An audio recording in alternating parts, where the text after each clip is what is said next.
Hello सम्पूर्णलाई मेरो नमस्कार। आज चाहिँ हाम्रो पुना महाराष्ट्रमा चाहिँ पुनाको हडपसरमा चाहिँ एकदमै नराम्रो घटना घटेको छ। म हजुरलाई सुनाउन गइरहेको छु।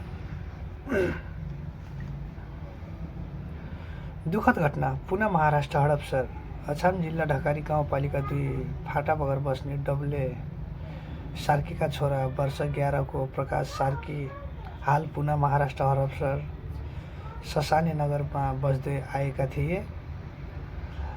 2025 12 महिना 10 गतेका दिन साँझ 6 बजेदेखि बेपत्ता भए आज बिहान उनको रुम नजिकैको दूरीमा रेलपट्री नजिकै बच्चाको किडनी निकालिएको अवस्थामा मृत फेला परेको छ।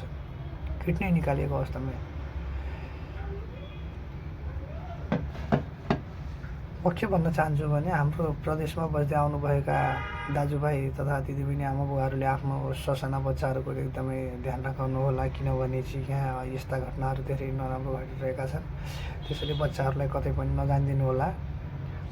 र त्यो हडपसरमा जुन नजिकै घटना घटेको छ त्यहाँको बुद्धिजीवी नेपाली दाजुभाइ तथा दिदीबहिनीहरूले चाहिँ एकदमै उहाँहरूलाई साथ सपोर्ट गरिदिनु होला, किनभने चाहिँ घटना भनेको सबै हाम्रो आफ्नै ठानेर गरिदिनु होला। र त्यहाँको प्रशासनलाई पनि अनुरोध छ कि यो घटनाको सत्य तथ्य छानबिन गरेर दोषीलाई कडाभन्दा कडा कारबाही गरिदिनु हुन हार्दिक अनुरोध गर्दछु। हामी चाहिँ यो प्रदेशमा कमाउन आएको होइन, त्यसैले कमाउन साथसाथै आफ्नो बच्चाहरूको पनि ख्याल गर्नुहोला। धन्यवाद।